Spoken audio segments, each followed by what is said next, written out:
pictures to show of gardens to get us in the mood. Okay, so 10 mistakes I've made in my garden so you don't have to. And like I said, if you were here earlier, I just made 2 mistakes recently that I thought I should make a note of that and share those in certain blog posts. So when I make mistakes, I try to share them so that others can avoid them. So why don't you put in the chat how long you've been a gardener? Then we can see the whole range of, I usually teach the people who are brand new gardeners to even people who have been gardening for 50, 60, 70 plus years. So one of the things I love about gardening is that there's always something new to learn, and that's what keeps it really interesting, the depth of it. So I'm going to do a little intro about how a mistake turned into a new path in my life. So because I live in Wisconsin and I teach gardening, a lot of people assume that I grew up on a farm. But I actually grew up on the opposite of a farm, which is a row home in Philadelphia. So we didn't have a yard. I didn't know anyone who gardened. I didn't even probably know that people gardened and grew food. Most people I know that didn't really have much green space around their house. So a few years ago, I texted or I sent an email to my mom and I said she did have a garden for a very short amount of time that she grew some herbs when I was very young.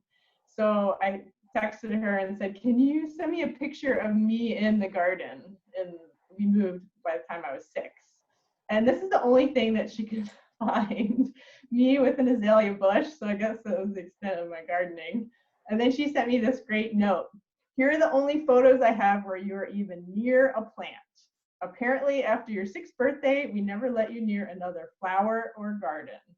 I can only plead that we are city folks and always have been. We have plenty of photos of you on concrete. Love, Mama, queen of the concrete jungle. So that was such a wonderful classic note that I thought I have to put that in my class. So it was a real note that my mom sent me with the picture of me with the azalea bush. So after Philadelphia, I moved to San Francisco after college, another big city. And it was during that time that I started to think, I want to learn how to grow my own food. Looking back, I have no idea where those thoughts came from. I just chalk it up to living in San Francisco, living in California. Strange things happen to you. You start thinking strange thoughts. So I ended up applying for an internship, and I moved to a small farm in Missouri to learn how to grow food and work on the small vegetable farm there in a town of 100 people. So from San Francisco to rural Missouri to a town of 100 people. Needless to say, it was a huge shock. It was really hard. I definitely had a few nights laying alone in my tent with some tears and starting to think, I'm not cut out for this. This was a huge mistake. Why did I come here? I should have stayed in San Francisco. But things started to look up when I met this guy. He's now my husband. He's in the other room, and he doesn't like that I show this picture of him because he looks totally different now. But he was embracing, the farm lifestyle, the farm look. He has short hair now and has been a business owner for many years, so not quite the same look. But we ended up meeting, and then we shacked up in this little tiny 90 square foot cabin with no electricity and no running water. And in front of that, we created our first garden. So you can see in the back right-hand corner of the screen is a little part of that cabin, and then our first garden, my first garden. We did it together, circular design, some mistakes here that we won't talk about right now, but some things I wouldn't do the same as I did in this garden. So after that experience really shot my life in a totally different direction. And I've started lots of different gardening programs, done a lot of garden education, lived in different houses, started gardens at different houses. And it all kind of leads me to where I am today, which is living in Madison, not too far from downtown. And I have a large front yard vegetable garden. I live in a corner, so it's very, very visible. Sometimes it feels like I'm gardening for an audience, which is actually really fun because I know a lot of my neighbors because I spend a lot of time out front. So here's my veggie garden with some perennials in front. Pretty far into the season, you can see some yellow peppers there. some fall colors.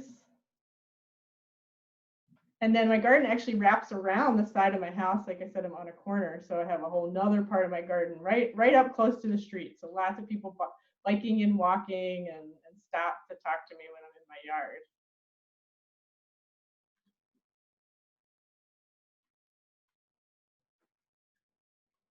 So kind of wrapping up the Missouri story, I think what started as a mistake ended up being one of the most profound experiences I had in my life, because I fell in love with vegetable gardening, and it shot me on a completely different path.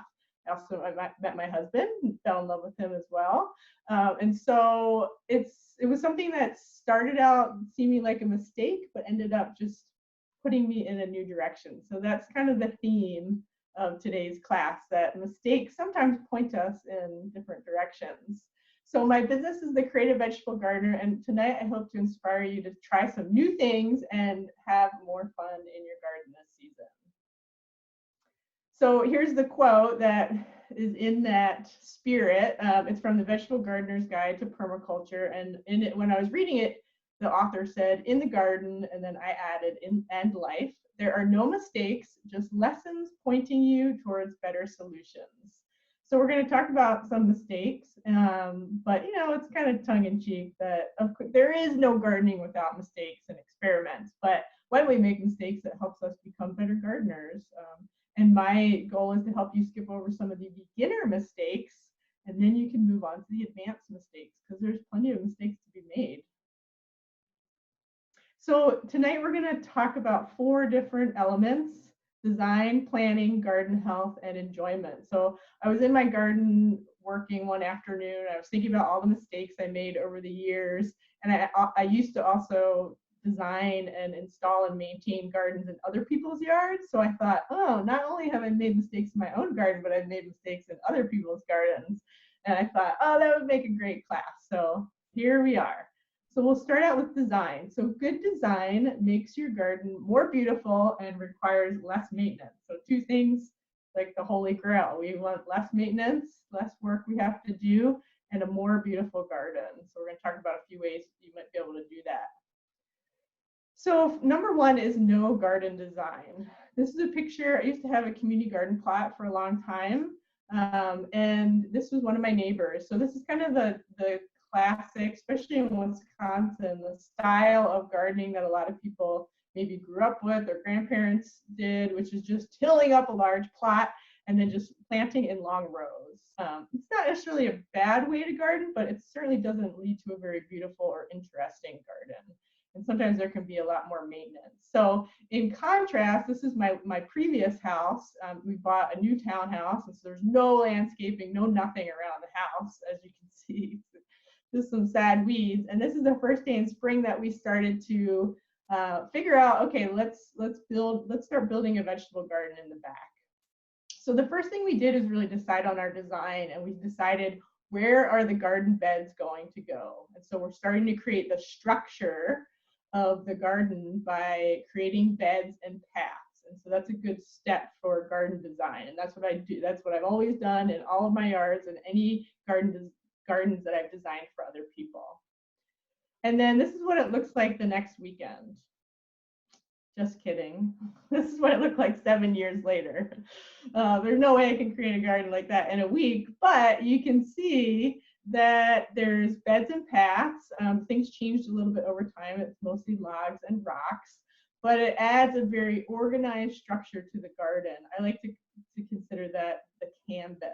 So you're laying down the foundation, the canvas, the structure, which is the beds and the paths, and then you can get kind of artistic and use the plants and the flowers and the colors and the textures to paint on that canvas. So in my experience of working with hundreds and hundreds of gardeners over the years, is I actually think raised beds, some kind of raised bed, are easier to maintain over the long term for most people. And I think it's also it can help you create a more aesthetically pleasing garden. It's very clear where you plant and where you walk. It's easy. I think it's easier to keep down the weeds, because you can add wood chips to the paths and hay or straw to the beds. And so the solution really is especially if you feel like your garden gets out of control, or maybe it's not as aesthetically pleasing as you would like, I would experiment with creating permanent beds and paths. And there's a lot, it doesn't have to be dimensional raised beds. I have a couple pictures of some different options. It could be something really simple. This is my current house. You couldn't actually see our house from the street when we bought it. So the first thing we did is, this is where all the sun is. So we chopped down all the shrubs, which is mostly overgrown shrubs, to make our vegetable garden. And I had a bunch of old, not old raised beds, just some raised beds left over from a project. And we just started to lay out the raised beds and figure out, okay, where are we going to put them? And what's the design of the garden going to be? And then in that picture, my husband is working on, we created a mound for perennials to go between the street and the vegetable garden. And this is it. Probably the next season, because you can see my house is a different color. Was green, now it's gray. I painted the whole house. And then here's a good example of a really simple raised bed, just tucked between someone's lawn in their backyard and their fence. But it's a very clear area for planting. I've been biking around Madison a bunch recently, and I noticed a lot of people are adding raised beds to sometimes to their front yards. And I've seen a few people with metal raised beds, which I think is a pretty cool look. You can order those online or build them yourself. I love this front yard garden. They have all wooden raised beds, some squares and rectangles. Looks really neat and tidy. But then with the plants and the flowers, it also softens it and makes it look artistic and colorful. And then I love this one. If you don't like a lot of straight lines, you could do something with rocks. It looks like they probably scrounged some of these rocks. Looks like they have some old brick and made a really nice circular design. And then this is the side of my house. In the front of the house, I have some dimensional lumber raised beds. And in the side of the house, my husband and I joke that this is our signature style, which is logs and rocks. And I actually like this style. The logs last a long time. My husband's an arborist, so it's easy for us to scrounge them from different jobs. And we've kind of just collected the rocks over the years. I don't think we've actually bought any. So you can make raised beds out of whatever you have, whatever you can get off of Craigslist for free or from neighbors, whatever matches your style and your taste. And then the third style I actually have in my garden are just mounded raised beds. So they're unreinforced. They don't have any sides, but I just ordered some soil and made some mounds and plant into them. So I actually have a recent blog post on my website, creativevegetablegardener.com, that goes through the 3 types of beds that I have in my yard, the pros and cons, and how I built them all. So if you're interested in diving a little bit more deeply into that, you can find that on my website. And then beds I like to build them 3.5 to 4 feet wide, gives you lots of space to grow veggies. But over 4 feet wide, it starts to get hard to reach into the middle. So then you're tempted to step on your beds. And then paths, I kind of make my paths between 1 and 4 feet wide. Sometimes I have some of my side paths are pretty narrow, maybe only a foot wide, and then some of my central paths are 4 feet wide, so I can easily get a wheelbarrow and other supplies in there. All right, so pop in the chat and let us know whether you have raised beds or not, some kind of raised bed, and what you made it out of, to give some folks some ideas. All right, and so mistake number 2 is growing grass in your garden. So I just picked this from the internet, and this totally looks like a picture that you would see in a gardening magazine. You think, oh, it's so pretty. I want to have a garden like this. And one of the things I really liked was the grass. So in our last house, I decided, okay, let's just have grass paths in our garden. Well, this is what it looks like. This is probably the beginning of May or so. We have onions planted. You can see all around the beds, there's already tons of grass going out of control, because if you have grass on your property, which you probably do, you know that when you mow, you can't really mow up against a fence or a bed or something like that. You can't get that close. And so we always had all this long grass. against the beds. It looked really messy.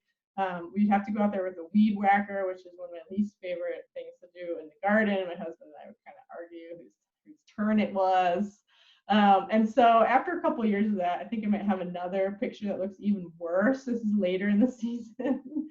The onions are bigger. It just looks bad. It does not look like that magazine picture. I don't know how they got to look like that. They must have gardeners that they hire. And so eventually I said, okay, forget it. Let's just get rid of the grass. And so my solution with gardens now is to get rid of the grass, and by killing it, really.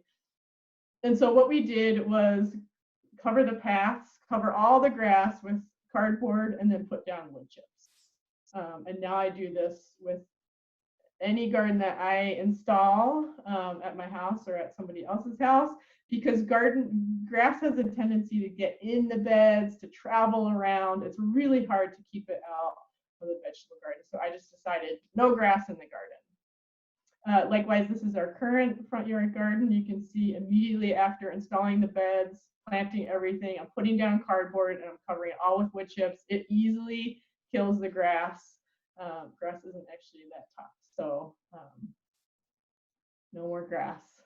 And then I also recommend always having a buffer where grass meets the garden. So many of us need a fence for rabbits, deer, other wildlife that might bother our gardens. And so if you have grown grass right up to your fence, you have the same problem as with the beds, is that the grass just grows up into the fence and you're not able to mow it. So you have to get it out there and cut it somehow. So I just redid. So what happens really is the weeds and the grass kind of start to grow into that buffer, but it gives you almost like a whole season before it really gets into your garden. I have a bunch of creeping Charlie. Eventually it crosses that buffer, sometimes crosses the fence and gets into the garden a little bit, but once a year in the spring, I just kind of rip it all back, remulch, and it looks nice and tidy for the entire season, and it really keeps the grass and the creeping Charlie and the other things out of my garden. I grabbed this from the internet. This is a really nice example of stone beds from mistake number 1, and also they have a nice buffer.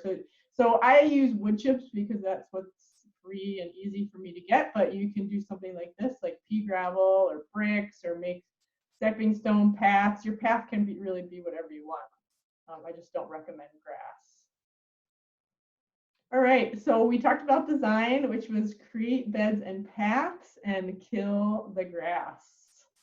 And next, we're going to talk about planning. And so if you have any questions that come up, stick them in the chat, and I'll take a few minutes after one of the next two and check out any questions that people have. All right, so talk about planning. So usually after the design step, sometimes comes planning, or vice versa. So we're going to create a simple plan for success. So over the years, I really learned by knowing lots of different really good gardeners, advanced gardeners, people that have really beautiful gardens that grow a lot of food, that they always have a plan for the garden before the season starts. They don't wait until the first nice day in spring and then rush out to the nursery, which we potentially can't even do right now anyway, and just start buying seeds and plants without a plan. So mistake number 3 is growing things that aren't worth it in your garden. And so this is very subjective. I cannot tell you what's worth it to grow in your garden. This is a personal decision that you have to make yourself. But I'm going to give you some suggestions of guidelines that you can use to kind of measure against and make sure everything you're growing feels worth it. I for sure have grown things that I decided later, no, it's not worth it. And even on a year-by-year basis, I'm still evaluating. Is it worth it? Should I grow that? I don't know. What should I do this year? So some of the categories that I like to look at are how many days until you get a harvest? In what season do you get the harvest? How long is the harvest period? And how big does the plant grow? So let's start with how many days until I get a harvest. So we know that as gardeners, there's some things that you plant and it's really quick and you start to get a harvest, you get a big payback, quick payback. So those are the quick to harvest vegetables, usually between 21 and 40 days, which is really quick in garden time. And there's There's not a ton of vegetables in that category, but salad mix is one of those things. I'm already harvesting salad mix out of my garden. I just did so this morning. I planted it a while ago in my cold frame, and I've been harvesting it, and it's a nice quick spring vegetable. And then there's a lot of things in the middle, which is the not so quick, somewhere between 40 and 80 days. Lots of vegetables fall into this category. Kale is one of those things. And then there's a bunch of things that take 80 to 128 days. Brussels sprouts is an example. I just planted Brussels sprouts in my garden yesterday. I planted 7. I usually don't plant that many. And I just thought, is it worth it to grow Brussels sprouts? That's one of the things I'm always on the fence, because they're going to sit in my garden the entire season, all the way until probably October, and take up that space. So I have to think, is it worth it to take up all that space for the entire season for Brussels sprouts? I have a big garden, so I have a little play with how much space I can take up with things. And then in what season do I get a harvest? Salad mix we talked about, it's a quick vegetable, and you can plant it in spring for a harvest, and you can actually plant it again for the fall. So that could be a benefit. You could plant it twice. And then kale, in what season do you get a harvest? Spring, summer, and fall. I already planted my kale plants about 2 weeks ago, and hopefully in 2 weeks from now, I should start harvesting some smaller leaves. And I'll continue to harvest from that plant all season, all the way until fall, past the first frost, until it gets really, really cold and the plant dies. So that's a pretty good payback. And then in Brussels sprouts, I'll plant them now in the spring, but I won't get a harvest until fall.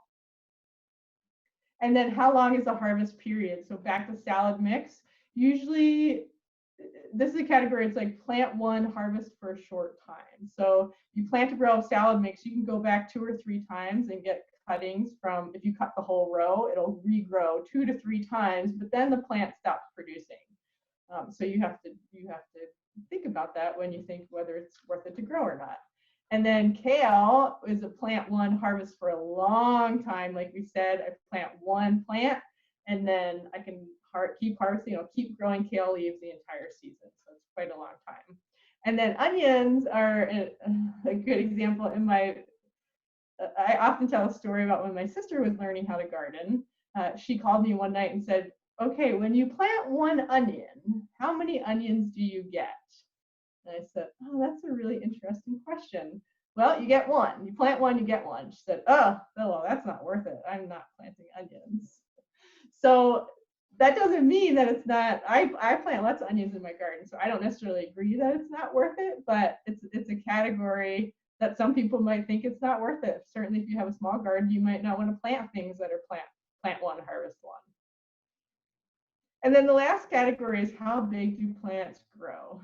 So salad mix, again, is pretty small. Doesn't take up a lot of room. You could plant a bunch of, I have 4 rows of salad mix in a very small area, probably 4 by 3 feet wide. And I'm getting a lot of salad from there. So it doesn't take up much room, so you could grow a lot in a small area. And then there's a lot of things that take up a medium amount of space, like kale. It doesn't get too big, but it's not that small. And there's lots of things in that category. And then large is something like a watermelon that just sprawls all over the garden. It's a big vine, and you might, depending on the variety, you might get 3, you might get 4, you might get 5, you might get more. So just things to keep in mind. So if we bring that all together and look at a vegetable like broccoli, how many days until we get a harvest? 65 days, so it falls in that middle period. In what season do you get a harvest? Late spring, early summer, depending on where you live and when you plant it. And how long is the harvest period? So sometimes people argue with me about this. I say it's plant one, get one, because you only get one large broccoli head. Yes, plants also put up little side shoots afterwards, but you're only ever going to get one big broccoli. So how big does the plant grow? It's about medium size. So I look at all these things and think about it in my head, and I think, is it worth it to grow? What's your guess? For me, well, you can have your own opinion as well. So the guess for me is, worth it to grow in my garden? Not usually. I used to plant broccoli, but I eat a lot of broccoli, and it's really hard to grow all that I eat. And it's really inexpensive at the farmer's market where I live. So sometimes I can go get a huge bag for $12. And I just thought, yeah, not worth it to grow in my garden for me. Not worth it. But you might love broccoli, and you might want to fill an entire bed with broccoli, and it brings you a lot of joy. So the solution really is to understand each vegetable. All those categories that we talked about, and you're thinking strategically, and you can also think about what you like to eat, what you like to cook, what you buy from the grocery store, and you bring that all together to decide what's worth it strategically to grow in your garden. So I have my book, which is available through the library. Sounds like they're checked out right now, but you can also purchase them on my website. You can get an ebook version or a print version. I have a section in the middle that's called the Veggie Essentials that talks about all those different categories, breaks them down, tells you which vegetable is in which category, and then kind of what does it mean for garden planning? How does that help you think about your garden? So if you're interested, you can check that out on my website or from the library. All right, so why don't you, if anybody, I'm going to check on the chat and see if anybody has any questions. Often people ask me about the mulch. Usually when you see pictures of my garden, you notice that I have mulch in most of my beds. So I keep all my beds mulched. If you came to my garden right now, everything's covered in hay and straw, unless I'm waiting for some seeds to germinate. So mulch helps keep down weeds, which I do not like spending time weeding. It helps retain moisture, so you have to water less. The soil surface stays a lot more moist and crumbly and doesn't dry out and crack. And also breaks down and adds organic matter. So those are 3 benefits to using mulch in your garden. Let's see if we have any other questions. No, I don't see any. All right. We'll move on. So actually, before we move on, why don't you share in the chat what vegetable do you think is not worth it to grow for you? So I talked about broccoli. I'm kind of on the fence about Brussels sprouts. I don't grow cauliflower. I don't feel like it's worth it. I don't really grow a lot of winter squash, even though I eat a lot of winter squash. So, and there's some things that I grow like every 2nd or 3rd year because they're fun to grow, but I don't always have room for them. Sometimes Brussels sprouts are that vegetable. So yeah, share if there's anything that you decide not to grow because it's not worth it. All right. So mistake number 4 is buying plants and seeds from any old place. So I was at the Wisconsin Garden Expo. Maybe I've seen some of you there. It's a fun event in February. And some folks came up to me and they said, last year we tried to grow red peppers and we planted a bunch of plants and they didn't produce red peppers. And I said, oh, well, what variety do you grow? And they said, oh, well, we have no idea. We just go to Farm and Fleet or whatever big box store, buy a bunch of pepper plants and plop them in the ground. And I thought, well, and I talked to them about that and said, well, that is probably where you went wrong. Peppers can be really difficult to grow in colder climates. Red, if you want red or yellow or orange, I think it's very common that people only end up with green peppers. And it's all because of variety. So variety really matters in the vegetable garden, especially with peppers. I've tried a lot of pepper varieties, and there's really 1 or 2 red pepper varieties. Carmen and Jimmy Nardello are the ones that I go back to every single year because I always get really great red peppers from there. And so I recommend not just planting any old variety that you get from wherever. So I used to think that, oh, well, all broccoli's the same because it all looks the same. All broccoli varieties are the same, or all orange carrot varieties are the same. And it wasn't until I started to work on a vegetable CSA farm that I realized that vegetable farmers who do this for a living, put a lot of time and energy into trialing varieties and trying to find varieties that grow really well in their area, that produce lots of food, that taste really great, that they can give or sell to their customers and their CSA members. So after really working on a farm is when I started to pay attention, a lot more attention to what varieties I was choosing, keeping records, and then kind of paying attention to see what varieties I thought were doing well in my garden and things that weren't doing so well. So my solution is to follow the farmers. So I like to grow what vegetable farmers grow.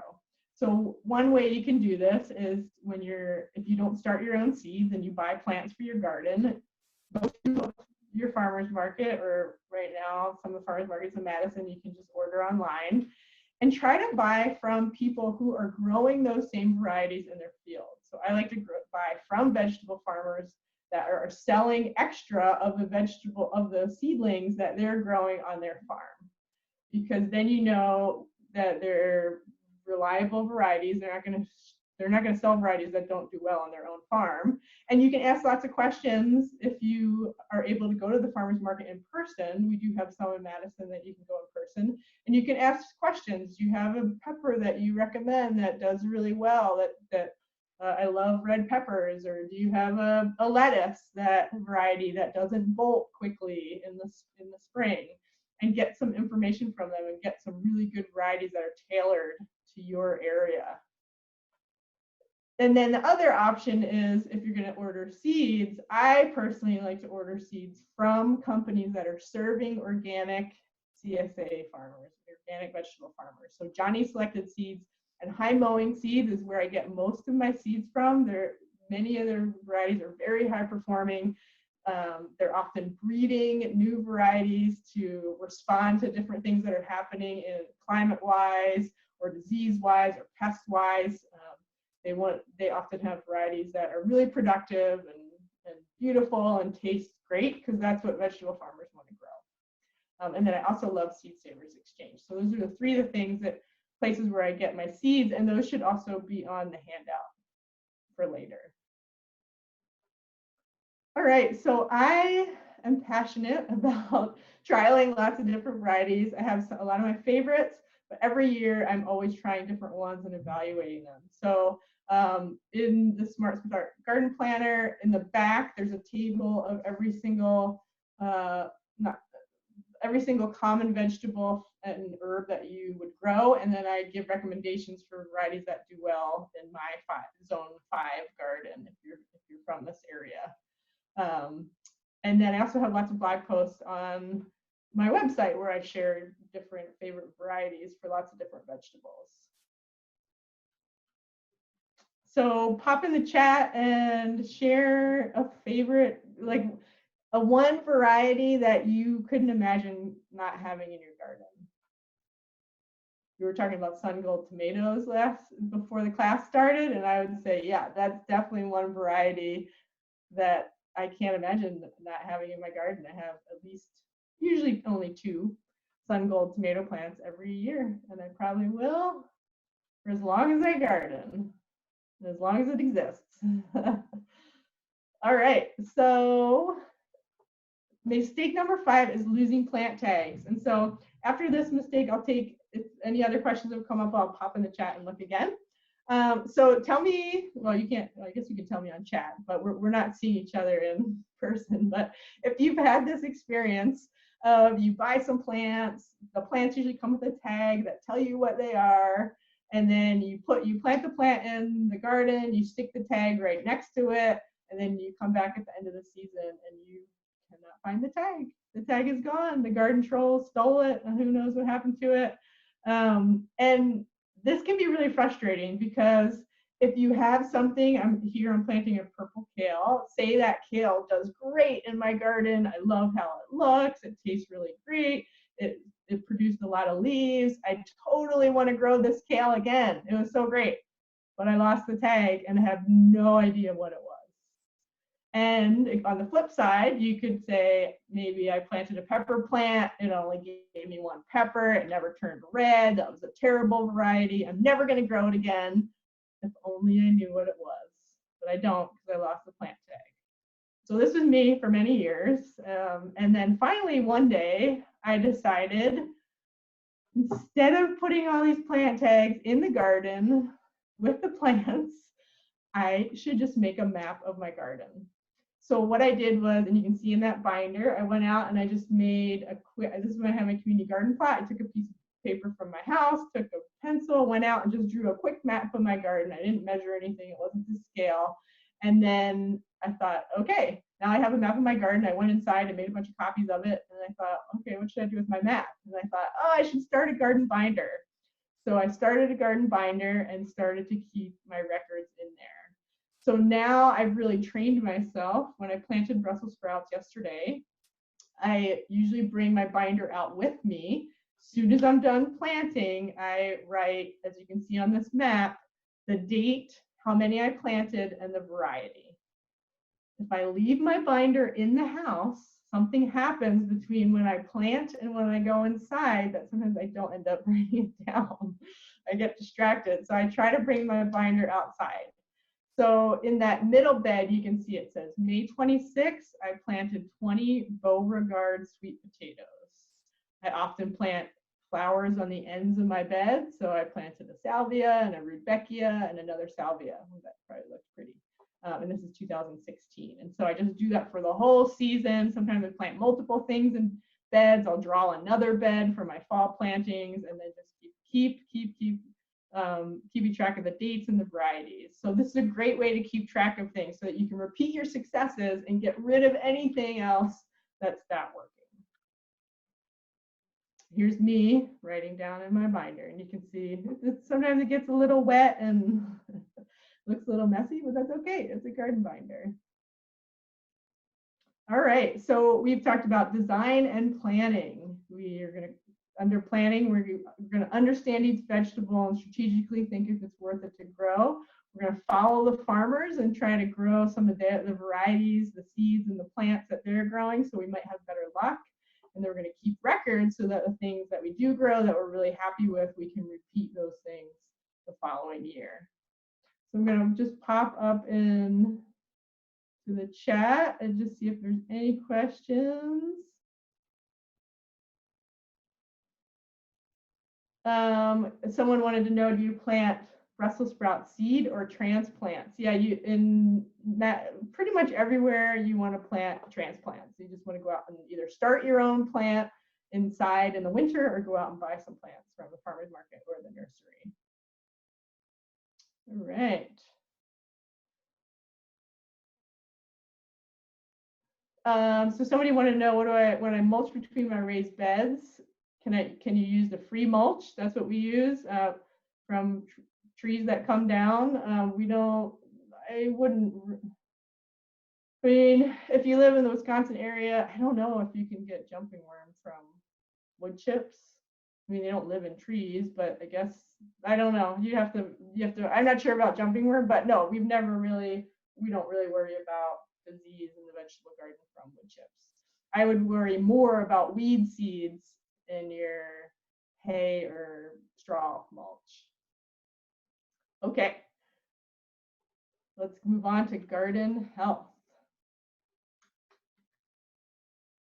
Oh, yeah, and this is a great thing to share in the chat if you want to share a mistake that you've made in your garden and what you've learned from it. And then it could be some bonus mistakes above the 10 that I'm sharing. Usually I do this live, so you partner up with somebody in the audience, but we'll just do it through chat. And then this is usually where I pass around my printed email list. But since we're online, after the class, if you want to join my email list, I send out an email every Sunday morning with videos and blog posts and lots of timely information. Sometimes special offers on books and some of my online classes. You can just join my email list on my website. All right, so we're going to talk about garden health. Happy plants equals happy gardener. So number 6 is not paying attention to your soil. So we're back again when I was building my front yard garden. That was about 6 years ago. And we put the beds down like we already talked about, planted, mulched, got rid of the grass, put down wood chips. I planted the plants on June 11th, pretty late. We had just moved in. This is, my mom came from the East Coast to help us move and really set up our house. And she laughed and told me later that this is when I knew that you really loved gardening, because as soon as you got everything into your new house, you guys immediately turned around and started working on the yard. So we set up our yard before we set up our house. Now, in our defense, it was June, so we were running out of time, so we felt time pressure. But I thought that was pretty funny that, yeah, it's true. That time of year, I care more about the outside of my house than the inside of my house. So I planted on June 11th, right after we moved in. And then June 17th, about 6 days later, I noticed that the plants were kind of yellow. They weren't growing. They didn't look so great. When I put them in there, they didn't look so great because I had been nursing them along until June. But usually things tend to bounce back within a few days. It rained a couple times, you can see in this picture. So they should have been pretty happy. And then July 1st, they still did not look good. And so I thought, okay, something's wrong. I have full sun, so that's not a problem. I'm growing varieties that are tried and true that I already know do really well. It must be the soil. And I had ordered soil for my raised beds. So I had already been reading a book about nutrients for the soil. And so what I did was got some organic fertilizer, spread a ring around each plant. You can see here, there's a little ring of powder. I kind of dug it in a little bit. And within days, these plants looked totally different. They greened up, started to put on new leaves, and just started to grow. Here's that basil plant later in the season, totally bounced back, looks beautiful and healthy and big, produced lots of basil. But it wasn't looking that great because it didn't have the nutrients that it needs. So over time, I have really started to recommend that most people add an organic fertilizer to their gardens every time you plant. So if I'm planting a seedling, I just stick a little bit in the hole and plant the seedling. If I like this bed, I'm probably getting ready to plant carrots or something that's seeded. I sprinkle a bunch on top and I just kind of chop it into the top inch or so of the soil. It's made a huge difference in my garden. And this current garden is actually not the only garden that I've had soil problems with. My previous garden, I also had problems. So it makes me think that probably a lot of people might not have the nutrients that their vegetable plants need. So there's lots of different organic fertilizers. This is one that I have used. I'm not sponsored by this company or anything like that, but it has a lot of the elements of what you're looking for. I actually have a blog post on my website about organic fertilizer and what you want to look for when you go to the store to pick one out. But really quickly, you can see in the bottom of the bag, it has 573. That means it's somewhat balanced. Those numbers are somewhat close together, so that's a good sign. It's a balanced organic fertilizer. It says it's for organic gardening, so we know it's not synthetic. And then it says it's OMRI listed, which means it's approved for certified organic use. This is the Organic Materials Review Institute, so they review things and tell organic farmers, yes, that's okay, that's something that you can use. So that's just an example of a fertilizer. I just bought 2 bags for, I'm gonna install a garden at a business in Madison. And I just bought 2 bags of this and I'll put a little bit in the hole with every seedling. So the solution really to this mistake of not really paying attention to soil health, I always knew that it was important, but it wasn't until I didn't have healthy soil that I decided I need to pay more attention. So you want to build your soil fertility. You can use balanced organic fertilizers. If you want to delve more deeply into it, you can get a soil test and add amendments based on what your results are. We talked about mulch, how it breaks down and adds organic matter. You can use cover crops and manure and compost, and you want to use as many of those things as possible so that you're diversifying the things that you put into your garden to really take care of your soil. Because if your soil is healthy, then your plants will be healthy and they won't be as susceptible to diseases and insects, and they'll be big and healthy and produce a lot of food for you to harvest. Okay, so Mistake number 7 is leaving bare soil in the garden. This is back to my garden neighbor in the community garden, and hopefully he's got a couple bales in the back. So I don't think they're going to cover the whole garden, but hopefully he's going to mulch some of these things. But if he doesn't, this garden is going to be covered in weeds by July. So bare soil, nature doesn't particularly like it because it's susceptible to blowing away, washing away, getting eroded, getting compacted. And so weeds, their job is to grow quickly and hold that soil in place. So if you don't have something covering the soil, you're inviting weed seeds to come in and do the job for you. So the solution is really to mulch all your garden beds and paths. So this question already came up because you saw the pictures of my garden, and I really never have bare soil in my garden unless I'm waiting for some seeds to germinate. Once they germinate and the plants start growing, I mulch in between the rows like I'm doing with this spinach. Here we are mulching our onions. Onions don't like weeds, so you definitely want to keep your onions mulched and keep the weed pressure down. And then here's my garden in the summer. Not many weeds. I don't spend a ton of time weeding. Of course, things like dandelions and thistle and some of those burdock come up through the mulch in my aisles, and I'll just pop them out with a fork. But I don't have marathon weeding sessions in my garden. Everything is kind of neat and tidy. So in your aisles, you can use wood chips, you can use gravel, stone, pavers, anything that's locally available, anything that matches your garden style and your personal preferences. And then garden beds, I usually use either hay or straw. I like marsh hay, but straw is usually rye or oat straw. And then you could use leaves if you have a lot of trees. You can use grass clippings or any local materials that you have available. So you just want to be careful and watch your source. You don't want to bring a bunch of weeds, or yeah, it's mostly weeds is going to be the problem. Some neighbors of ours say that they got Canadian thistle from a load of wood chips. And then it's probably more common that in your straw or your hay, there might be a bunch of weeds. So just be careful when you bring things into your garden from off-site, what you're bringing onto your property. All right, I'm just going to pop into the chat, see if anybody, I don't see people sharing their mistakes here. Somebody asked about if you ever have concerns using manure and contamination. So I don't tend to use a lot of manure anymore just because it's hard to get and takes a lot of effort. But I do know that the certified organic standards are there needs to be 180 days from when you apply composted manure to when you're growing food.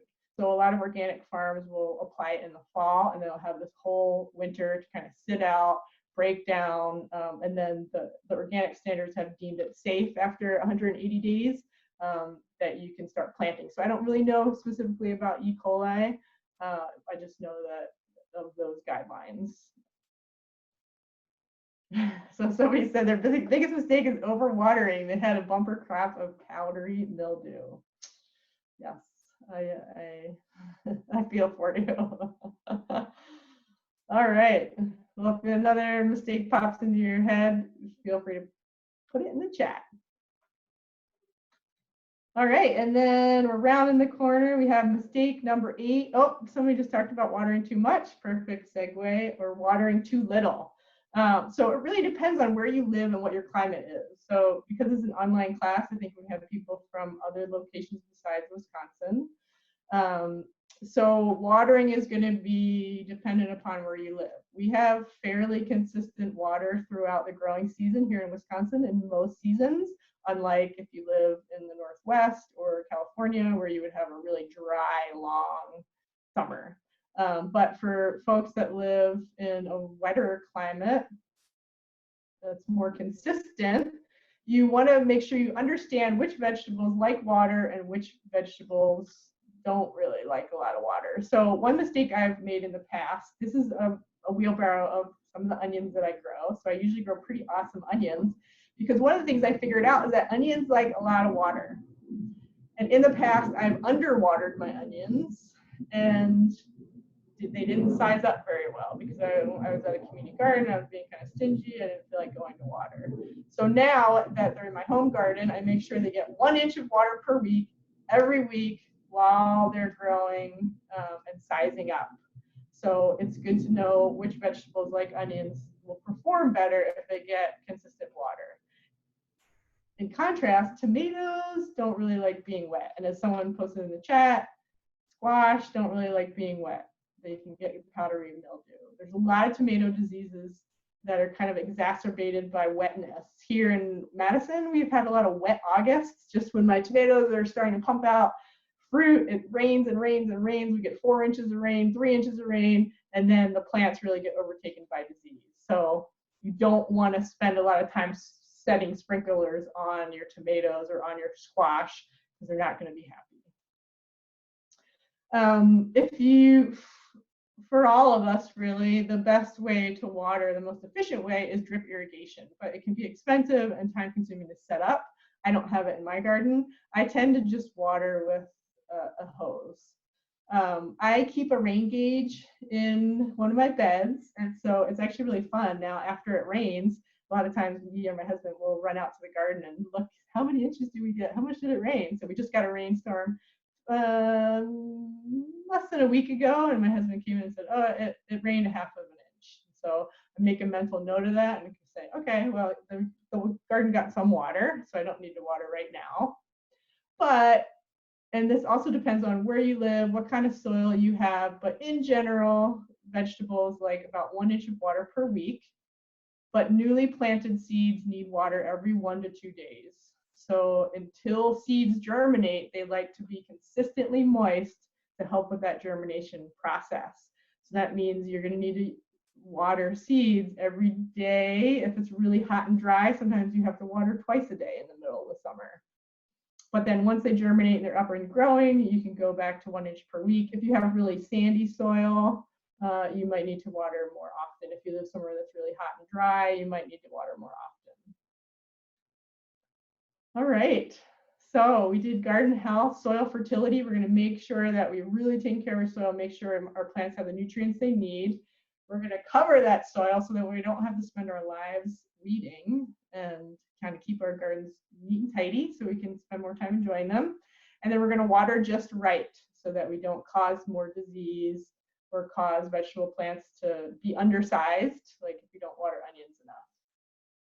And the last category is enjoyment, which we talked a lot about things on your to-do list, things to do, things don't to do. And now we want to talk about just relaxing and trying to enjoy the garden.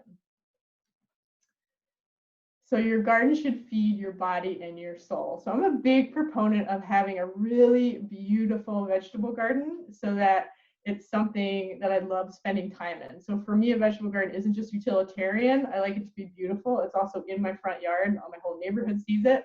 And so I like to create something beautiful for my neighbors. So number 9 is not focusing on creating beauty in your garden. So I think that for a lot of us, I don't know, I think a lot of people were brought up to think that like vegetable garden is just utilitarian. You shove it in the back corner of your property or your yard. You don't have to worry about design or color or making it pretty.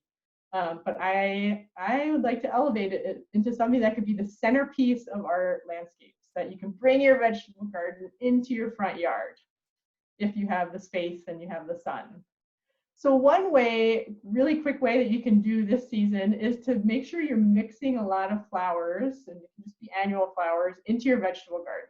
And they don't have to take up a lot of space. They don't have to take up a lot of room away from the vegetables that you're growing. But what I like to do is save a little bit of room on the ends and the corners of the bed. So in this bed, you can see in the front, I have on the left, it's hard to tell, but it's a Rudbeckia annual. Then I have a tricolor sage in the middle, and then on the right, I have a verbena. And then behind that, I have some dill, and then the rest is planted in beans, 2 successions of beans. And then I'll often save a little space in that area. I've already done so. I planted a couple beds of onions, a couple beds of kale, and I just leave a little bit of space so that once the frost is over, I can come by and pop in some flowers. And they really add a lot of color and texture to the vegetable garden. here it is later in the season, kind of looking down my center aisle, and you can see at the ends of all those beds are different color flowers. I just kind of mix and match. I start some of my own seeds, and I buy some annuals as well from the nursery. Here's another corner of my property that a lot of people walk by, so I always try to put a nice little combination of flowers. So the solution is, one of the first steps you can take is to plant some flowers with your veggies. And that's a really quick and easy way to add a little bit more color and interest. If you look at this picture, as soon as you look at it, your eye is drawn towards the red and the yellow and the purple and the purple. And so that color kind of draws you into the garden and leads your eye through the garden, instead of being just a big wall of green, which is also a very beautiful color, but it can be, the vegetable garden can feel a little bit one-dimensional sometimes because most things are green.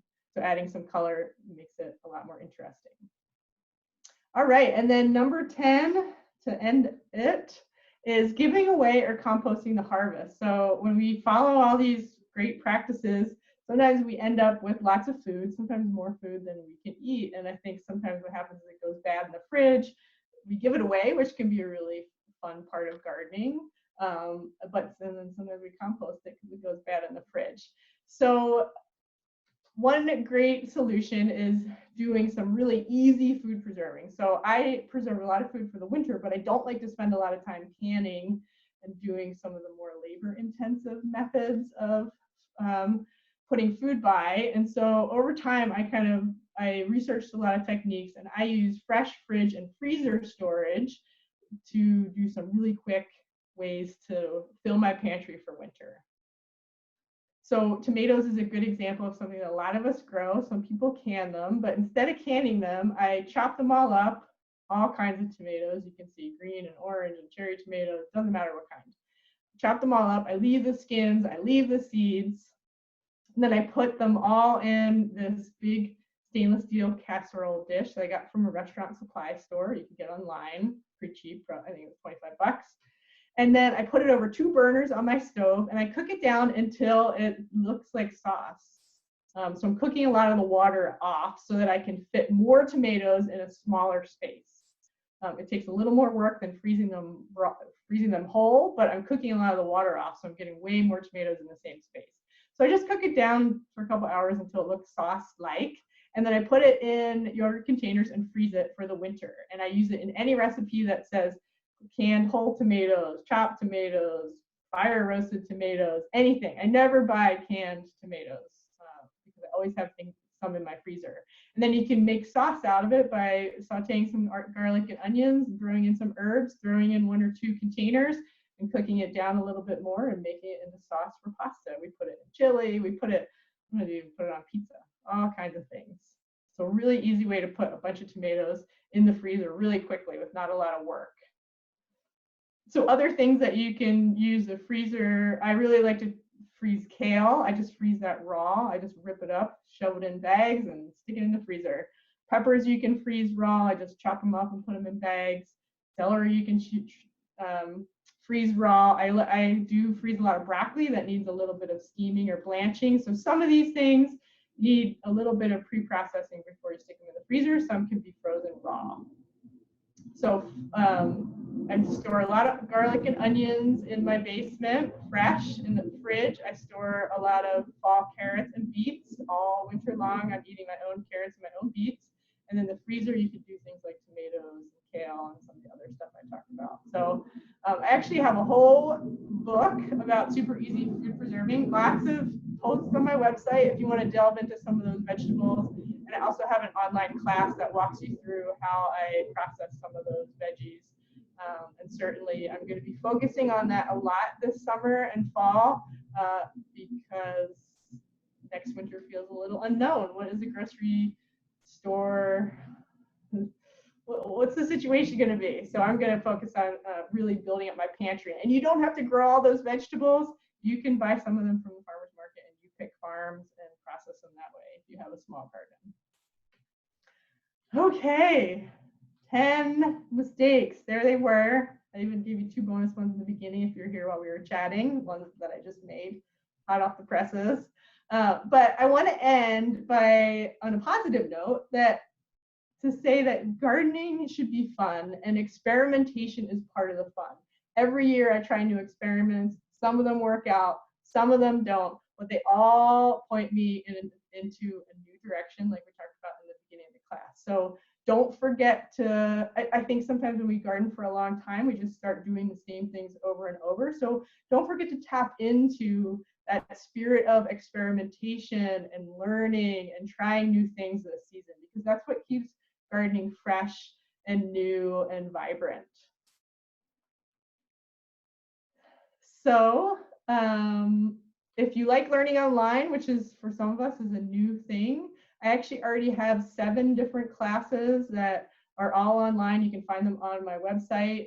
You can learn about gardening with herbs, easy food preserving, how to extend the season so you can be harvesting late into the fall and winter and early spring. So all kinds of different topics. They're mostly videos, unlike this where it's just a slideshow. Most of my classes, I film all my videos in my garden. So I get to show you things and you get to kind of see how it progresses throughout the season. So thank you for coming and learning online with me. I wish we could have done it in person, but this is a great alternative. And thank you for the Middleton Library for hosting me and organizing it all. And this is a picture of a huge kale plant I grew several years ago. So huge. All my neighbors would come by and say, what's that purple plant back there that's really tall? And I would say, it's kale. I have no idea why it's that tall. So at the end of the season, I asked my husband to I said, you have to take a picture of me with this kale. So here's me with my exciting, it should have been like the state fair champion kale. So thanks for coming. If you have any, I'll pop into the chat one more time if you have time and you want to ask a question or you have time to stick around and you want to hear my answers. I'll just spend a couple more minutes just checking out, see if there's any questions. It doesn't look like it.